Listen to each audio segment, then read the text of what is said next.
Welcome to the Salmon Runs YouTube. Enjoy the video. In this video, I will explain how to make churros no flour full guide. Combine water, butter, a pinch of salt, and sugar in a saucepan and bring to a simmer, then remove from heat. Stir in almond flour and 1/4 teaspoon of baking powder, then beat in eggs until the dough is smooth and slightly sticky. Pipe the dough into 350 degrees F oil, fry until golden, and toss in cinnamon sugar to serve warm. Let's explore flour alternatives so you can pick the best texture for your churros.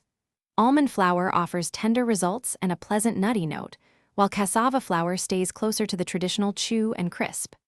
Coconut flour can work, but needs more eggs and liquid because it soaks up moisture quickly. Adjust ratios slowly, keeping the dough pipeable but not too loose, and always test fry one piece first to refine timing. If this guide is helpful, please subscribe and like so I can keep making recipes you enjoy, and thanks for the support.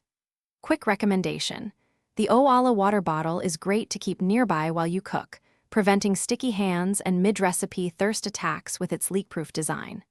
It's a small kitchen companion that actually helps, and you can find the link and deals in the description. Now let's get back to the video. Frying correctly makes or breaks your no-flour churros, so keep an eye on oil temperature and batch size. Heat the oil to 350 degrees F and use a thermometer for accuracy, then gently pipe dough into the oil, cutting lengths with scissors. Fry for about 2 to 3 minutes per side until evenly golden, drain on paper towels, and finish by rolling in cinnamon sugar or serving with warm chocolate for dipping.